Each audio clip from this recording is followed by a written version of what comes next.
district. And the aerial view of the site shows that it's currently a vacant agricultural land. The final plat, this sort of shows you both the site plan and the final plat together in the image. The final plat would divide the existing lot into two lots. There's already a recorded final plat, and it has been split once by a lot split. Marvin's tow service that we looked at earlier is the other lot. Ordinarily, this could be divided by a lot split, but since it's already been split once, it requires replatting to divide it again. The site plan is for the south half of the western lot, so you can see the development there. This is the site plan.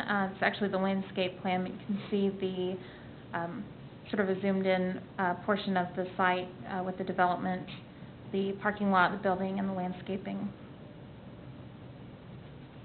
Building design would have pre-finished metal architectural panels with a stucco look finish. There would be a manufactured stone veneer wainscot around portions of the outside fenced area, and there would be a standing seam metal roof and awnings. Regarding the architectural design standards, generally meets the intent if the fenced area is excluded. However, the roof is a little bit longer than the maximum allowed. The front facade doesn't meet the rhythm requirement. There's a sort of a question about whether the entrance is properly identified per that regulation. And then the metal panels, it's not very clear based on this particular type of metal panel if these should be considered corrugated or non-corrugated metal. Corrugated would be prohibited and non-corrugated would be allowed. So hoping that after you evaluate the material that you would be able to provide guidance for future applications. The applicant agrees to screen mechanical equipment. There's actually none proposed at this time, but there may be in the future, so they understand that screening requirement. Future development within the plat area on the other lot that would be created or any additional development on this lot would be expected to coordinate with the architecture.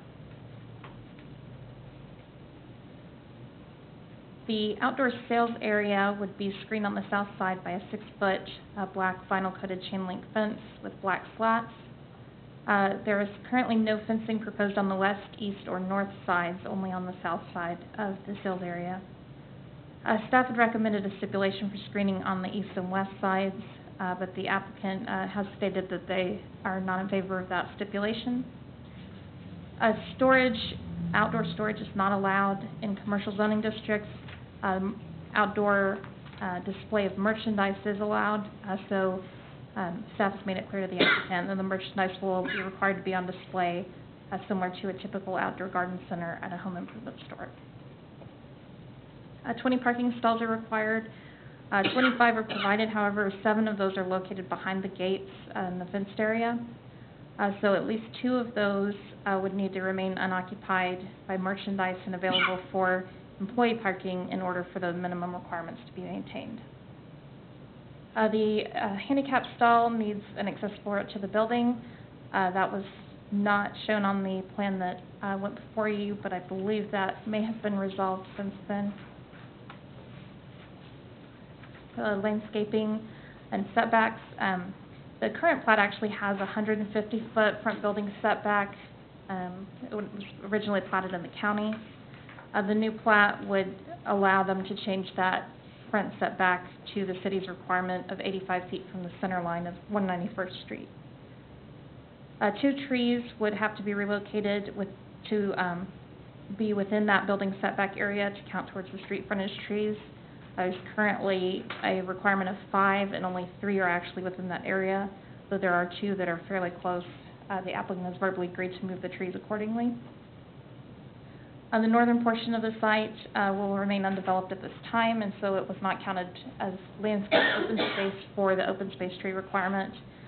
Landscaping does exceed minimum requirements, assuming the 2 trees are moved as described above. The property would have direct access to 191st Street, a Lot 2 would then access 191st Street through the drive on Lot 1. There is an ingress-egress easement shown on the plat. The applicant is aware that the access point could become a right-in, right-out when 191st Street is improved in the future. Additionally, as we've discussed before, there are future plans for a connection from 191st Street to 188th Street, which would close the intersection of 191st Street with Gardner Road, so that 191st Street would then cul-de-sac and instead curve up to 188th Street for that connection. However, there's no timeline and there's no construction plans for the project. Staff is not required the installation of sidewalks. They're not typically required on an open ditch road. Conceptual utility layouts are shown. Final layouts would be approved as submittal of construction plans. The detention basin is shown south of the parking lot. The stormwater study shows that that would satisfy requirements. The plan that you received does not adequately address grading and how water would actually get to the detention basin, but the applicant has submitted a revised grading plan, I believe today, that's been reviewed by staff and appears to resolve all major issues. Excise tax is not anticipated to be charged. There's an exception for property that's been previously platted in the county, unless there's an increase in density or intensity. There's also an exception where excise tax has already been paid. Staff still needs to verify this, but believe that excise tax was already paid to Johnson County, and that stipulation does not specify who the excise tax gets paid to. So it's believed that this would not be subject to excise tax. Staff does recommend approval of both the site plan and the final plat, subject to stipulations. Are there any questions for staff at this time? Any questions at this time? Now, we may have more later. Is there a presentation from the applicant?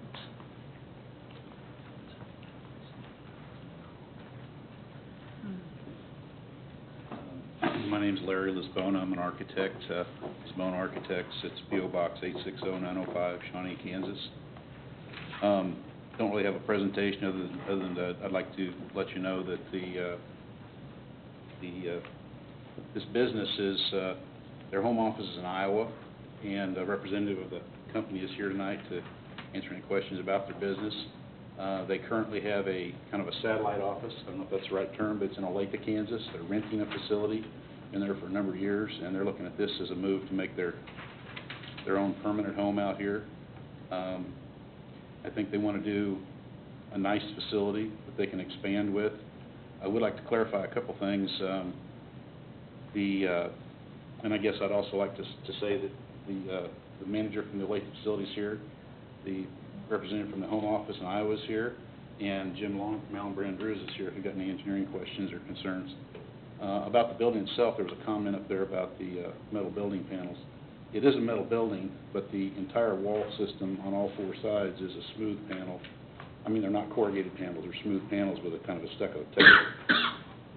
Everything that's outside the fence does also have a stone wainscot height finish on it. So I don't know if that answers any questions about the metal, but I don't think anything else. I mean, I'd be glad to answer questions about the building if you've got any. Do we have an example of the sample? Do we have a sample, I guess? We do. Unfortunately, I forgot to carry it in here with me. I can go grab it real quick, though. The sample we gave her is of a panel, but it's not the same color. But they do interlock, and there are joints, but they're like the panels you see on the walls. Not quite that far apart, but it's a smooth panel with a textured finish. And I believe that we have some color cards on. It's basically a warm tone, earth tone colors. It's going to be kind of a tan and the stone is earth tone blend. Canyon stone. It's made right up here in Olathe, Kansas, and I think that we gave Amy the catalogs on all the products. So I think those are available for you to look at if you like.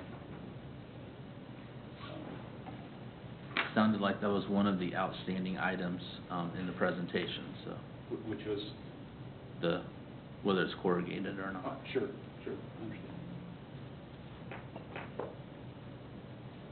I don't know if you'd like to say anything about your. jumping right up here for this. We understand completely. Well, we're here.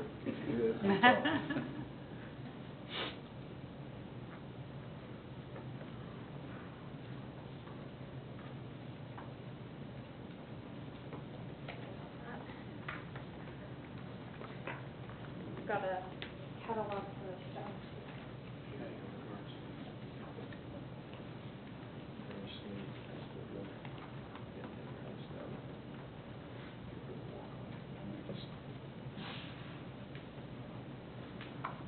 These are small, but I think they brought these color cards in. I might pass these around. They're this is the color of the roof, and that's the wall panel. And then Yes. these are just metal building dirt. This is the color of the roof. It's a slate color. The building itself is just tan. Good.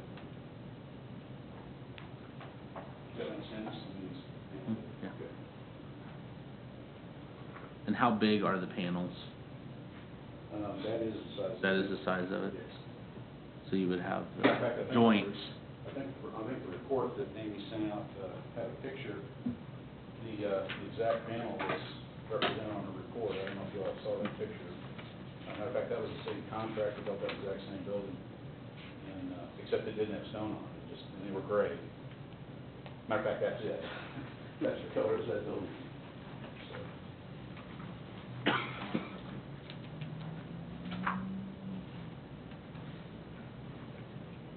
So, talk about the fencing. They're only going to put, the fencing will only be seen from the south side, won't be along. The fencing would just be along the south side of the outdoor sales area. There would not be any fencing on the east, west, or north sides of that area. So the fencing would just be for screening, then there's no security? It's not there for security? Well, actually, the fencing really is there on the south for security, basically, to keep people from taking product away. They would like to have ultimately fencing around the property on all sides. They never really wanted to do anything on the back of the property at this time because they do plan to expand. Just like any developer, anybody that's trying to build a facility, their costs keep escalating with all the different things that hit them. So they are planning to screen the sides, the east and west side eventually, and actually ultimately probably around the entire property. But it's not the cheapest product out there. They don't really want to put the fence in the east-west direction across the back of the property and then have to move it again. So what happened was during the development of this whole design, because of other issues that came up, tremendous amount of utility expense across the road to get to this property. They're just asking to delay the property fencing on the east and west side. That's all. It's not that they don't want it. Oh, good, because I interpreted it as that they didn't want it at all, so. No, that's not really the case. Okay. We just don't want it at this time. Okay. And I know this is not your concern so much, but if you can appreciate this, there's no sanitary sewer, there's water, and the utilities have to be brought from way off to the east, clear across the adjacent property, I guess the pending co-lot, just to get to here, and so there's a lot of cost and expense to get to that. And just because of that, primarily, there's so much initial cost, they're just wanting to delay that. And I think that's a fair statement. They intend to fence the property, but they're just asking to delay that right now, because they don't feel anybody's going to be able to drive around to get to their product. So Commissioner Copeland, just to clarify, it's a little bit difficult to see on your screen, but you may be able to see there's a dashed line that indicates the location of the fence. On the east side of the building, it's about a quarter of the way from the north going towards the south, and then it's close to the southwest corner on the west side of the building. Yeah, on the east side of the building, right where the little arrow is pointing, that whole east side of the building, except for the very back where there's an overhead door where they bring deliveries and things in and out, there's a fence, the sidewalk stops there, the parking stops there, and there's a fence that goes all the way across to the east property line, including a gate. There's a rolling horizontal gate that will, of course, after hours, that'll close. During the day, that'll probably be open. Same thing on the other side of the building on the west, clear up the front of the building, there's a fence and a gate clear across that piece of property.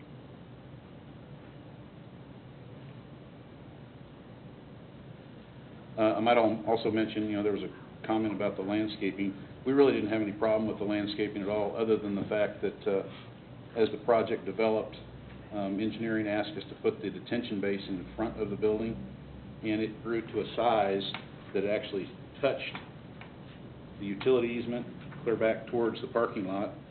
And in your landscaping ordinance, there was a statement that said you don't want landscaping in the utility easement, and the only reason we moved the trees back away was because they were outside the limits of the high point of the detention basin. So we weren't trying to break the rule, we were just trying to do something we thought made sense. But I told Amy that we'd be more than glad to put the trees wherever you like. So they're all there. That's unfortunate that this one isn't a planned zoning district, because they do make sense where they're shown, but per our code requirements, they would have to get a variance in order to do it that way. So they would actually move the trees to avoid having to get the variance. And we really are interested in a month delay just to go before it, because we're not opposing it, we're not fighting it, we want to do it, we just thought we were doing something that made sense. I think that Alan Brand Drews is more than willing to work with your engineering staff to get the basin located. On this site plan you're looking at, we just had the peripheral upper limits kind of indicated. They've actually got real grading plans and all that I'm sure we can work with to make sure we get the trees in. Based on the architectural design guidelines, does this building meet the four-sided architectural, or is this building? As the staff report mentioned, if you exclude the portions to the north of the fences, then it would meet on the south side of the fences, but anything north of the fences would not. Is that so that it will allow for expansion in the future, or are you looking at additional buildings? The way they propose to build the building, if they expand, it will go straight north. So, but primarily, the fence is the barrier from the street, and like I said, eventually, it will be totally fenced. We tried to dress up the front of the building all the way along the side that's visible from the road, clear back to the fence and across the front. In other words, from fence to fence, all the way around has the stone on it and the architectural panels. Everything else is behind the fence, and with the entire north end, yes, expandable. When the original plan was submitted to staff, it had the fence on the east and west sides as well. That was scaled back after the fact. And so since the east and west elevations weren't going to be visible due to the screening of the fence, those were considered similar to how we've done in the past, where it wasn't going to be visible. We allowed those areas to be excluded. It does change things a little bit by removing the east and west portions of the fence, which is why staff had included that stipulation, but for obviously the reasons we've already gone over, the applicant's requesting not to do that at this time. So.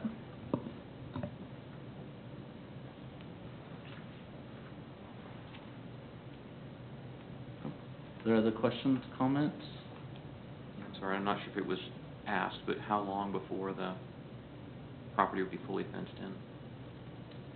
Any ideas? Well, I probably ought to let the owner say that, but I tell you what, it really is based on sales, and they're booming. They're in their rented space in Olathe, and it's way too tiny for them. They'd like to do more than this now. They just can't afford it. So I think they're going to be willing to pave more, build more fence as absolutely as soon as they can. I mean, you might want to make a statement on. I don't want to put words in your mouth, but I think they're willing to do it. I don't know. I know it's never good to talk about money as an excuse, but I would tell you, when we started the project, they started out in Spring Hill and some other sites, and wound up, doing a lot of due diligence and moved to Gardner, and they fell in love with this site, thought it would be perfect for their business, and we took into consideration the cost of all the utility extensions are going to have to come from way to the east, clear to this property, and in our negotiations with engineering and all, it became evident that they wanted us to increase the size of the lines, not only what would be needed just to serve our building, but to increase them to city recommended size to go clear across our property, so that if somebody else to the west wants to tap on in the future, it would be of the right size. And it's probably good in some respects because it makes us pay it now rather than later when it may cost more, but it also made the initial cost right now a big jump more than they had in their budget, and if that makes sense. And so that's really what they're trying to do. They're just trying to... There, oh, a little something. I'm Matt Day with Sprayer Specialties, and one of the thoughts that we had on the screening idea, and we're going to have quite a bit of excess dirt that's moved off that's going to be piled. And some of the thought we had, as opposed to a fence or to help with screening, would be to berm up, going north and south there on the east and the west side. Using a berm and using some landscaping at that point, which we feel will look better than using, you know, chain link fence with screening on it, or wood fence, something along those lines to screen. Especially as the landscaping would mature, trees would grow bigger and the bushes would get a little bit bigger. We feel like that would look better, and it would still offer us the security we feel we need.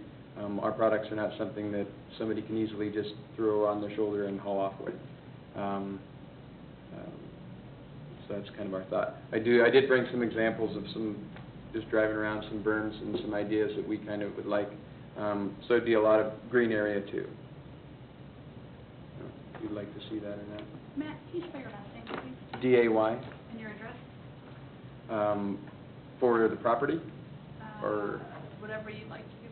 yeah, 611 South First Street, Olathe, Kansas 66061. Thank you.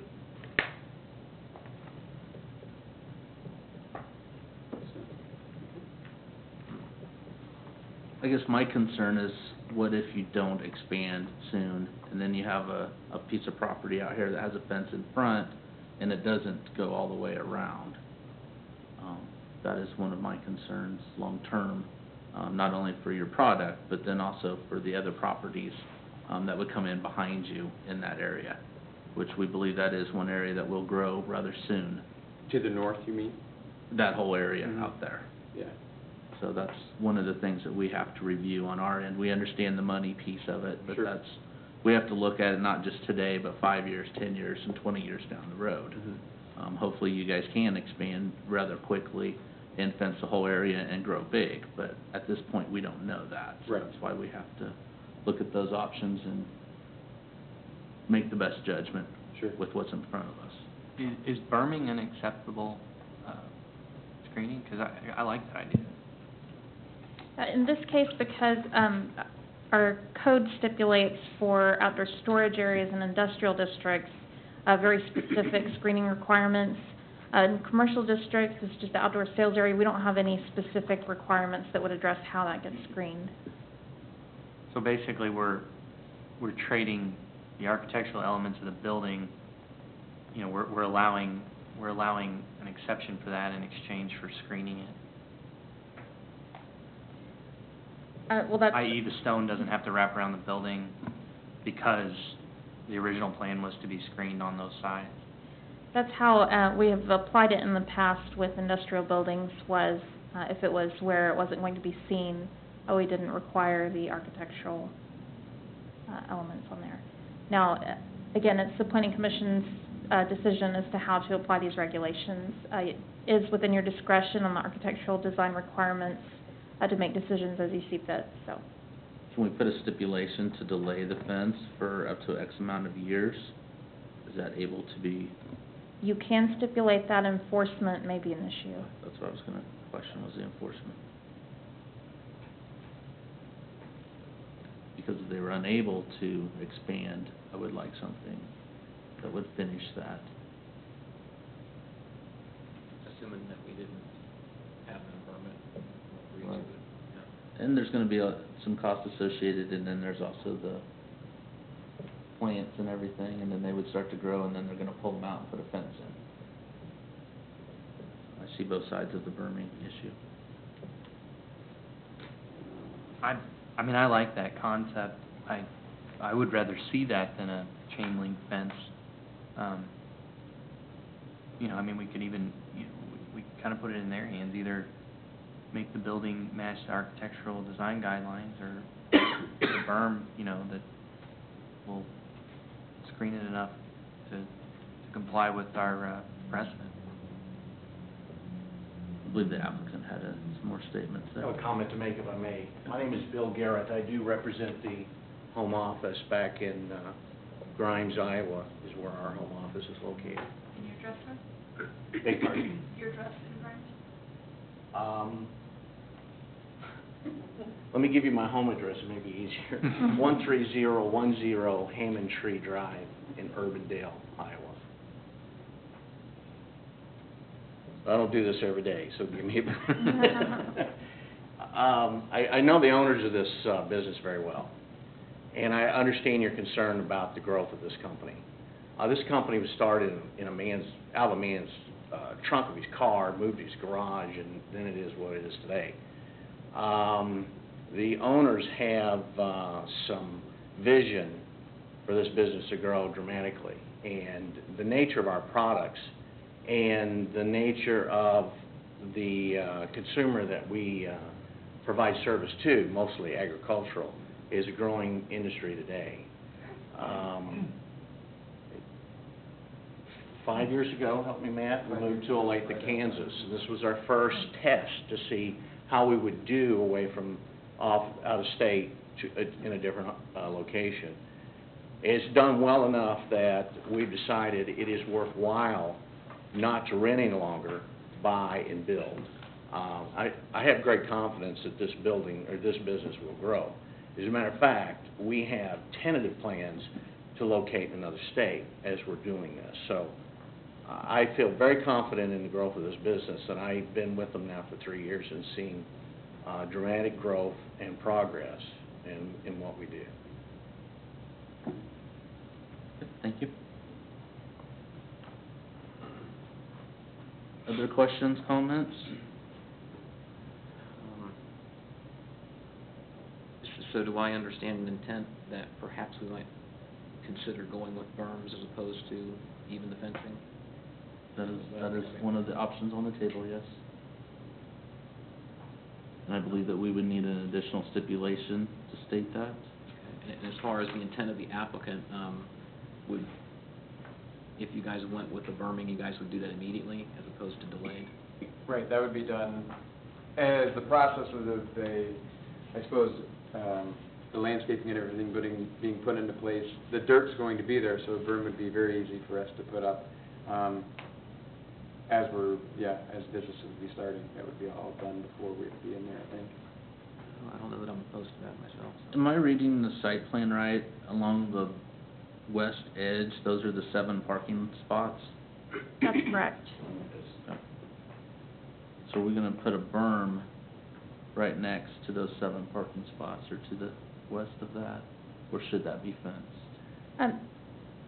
This is something that perhaps you don't want to actually specify a berm. You might want to consider whether you would be okay with just landscaping, because with the utility easement along the west property line, this is something that Public Works would need to review as well and make sure that it is feasible to locate a berm there without significant impacts. Additionally, with the stormwater drainage, making sure that the stormwater can still get to the detention basin. So, stipulation C on the site plan says the merchandise display area shall be screened by fencing and/or landscaping on any side that is closer to than 250 feet to a property line. So at the moment, the north part of that area would not need to be screened because it's more than 250 feet. The east and west sides then would need to be. It allows the option of fencing and/or landscaping, so you do have multiple options. It basically just specifies that there needs to be some sort of screening along those sides. So then they would have the opportunity to work with staff after the fact. If you want something more specific, then you would need to probably clarify that. But if you're okay with staff looking at that and coming up with some sort of screening solution, perhaps provide some guidance as to what you're looking for. If you're comfortable with that, then this would be fine to move forward with the stipulation as is. I think that's sufficient. I mean, they've already indicated they want to put some sort of berm up. I'm sure that's cheaper than moving the dirt off site. So, as long as it, as as long as the landscaping is sufficient, I think it's fine. Yeah, I agree with that. I agree too, I think that's good. Sounds like we have the votes to move forward. Would anybody like to make a motion?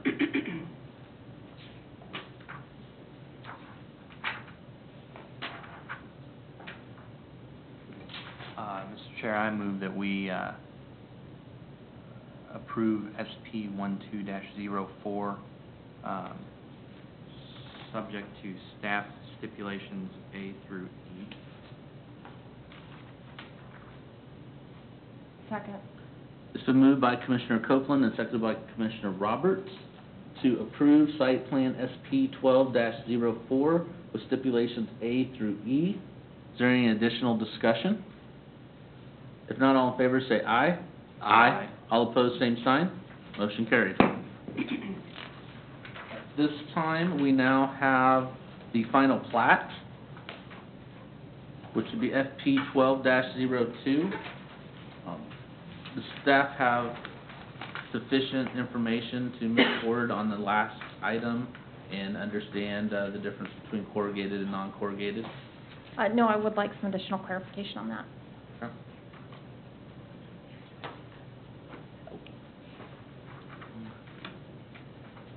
So before we get to the final plat, let's kind of discuss why we approved that. Basically, it looks like, in my mind, it's flat panels put together. It's not corrugated. I would say corrugated would be ridged constantly. This one would have seams, in my mind. And was that 18 inches across, I believe? Is that 12 or 18 inches? I think it's 16 or 18. 16 or 18? Yeah. So- Almost 16. Would our architect like to weigh in on this, since we do not have an application right in front of us right now? I think those are not really considered corrugated metal. They're more of a metal panel system that butts together and it's got a real thin. He's right, it's similar to that, so it's corrugated metal is exactly what it is, it's corrugated, but. With these are- fasteners showing. Exactly. So these are more panels that go together. I guess my question to staff is, how would you compare the panel we saw tonight versus the panel that is on the public safety building at 183rd Street? They are a little bit different, which is why I just wanted to get that clarification from the planning commission to make sure we had a good understanding of how this would be applied. Since we are going to be working on the definitions more, we might add a definition to sort of clarify that within the actual code. Yeah, I think the definition of something, you know, the ins and outs. I know there's a definite definition for corrugated metal, but, what they have is more of a metal panel system that locks into place. It doesn't show any fasteners or anything. When the architectural design requirements were originally drafted, that was one thing that surprised us, was how many different versions of definitions of corrugated metal there were, and which communities counted things as corrugated metal that others didn't. So that's why I just wanted to make sure we were clear. I think actually the brochure that he passed around as well, that showed a lot of different fast food restaurants, by looking at them, you could not tell that that was metal unless you looked closely and could see the seams. It didn't look corrugated at all, at least in my mind. I don't know if anybody else saw that. Okay. Our next item then is the final plat for Sprayer Specialties. Is there any staff presentation or additional comments from the applicant? This was included in the earlier presentation, so nothing additional. Any questions, comments from commissioners?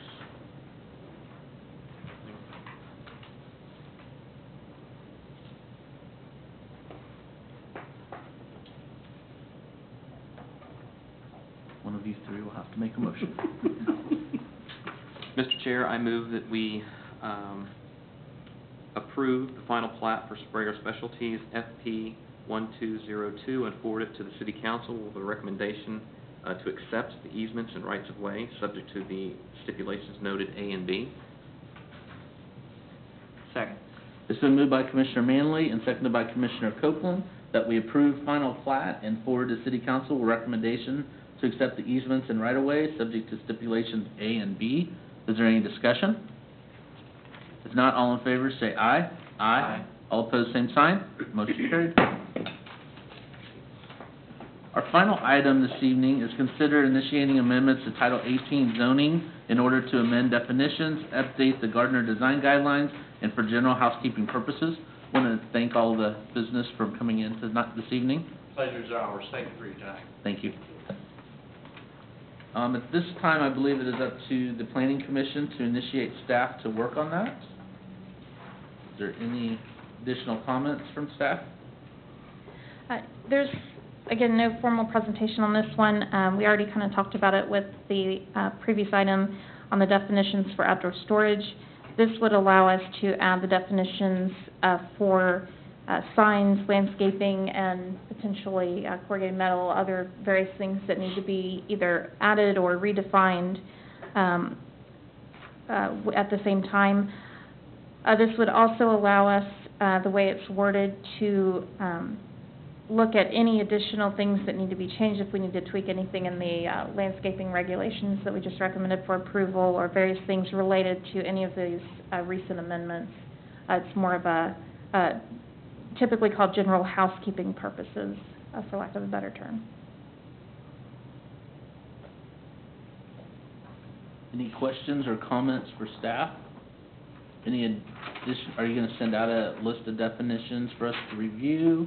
Yes, or- this will include, when this comes before you for consideration, it would include all the new definitions. It would include changes to the code to add to update the version of the Gardner Design Standards so that we can incorporate the landscaping chapter. It would include any other amendments that we need to make as part of this change. We are initiating to the entire Title 18 zoning so that we can have the ability to add things where we need to or change things where we need to. We will potentially, depending on how things go over the next month, it may or may not be ready. We may have some things that we need to discuss first because these haven't been drafted yet, or it may be something that staff is comfortable going ahead and recommending for approval. Either way, you should have something to review at the next meeting. Any specific definitions we would like to see other than what's already been mentioned?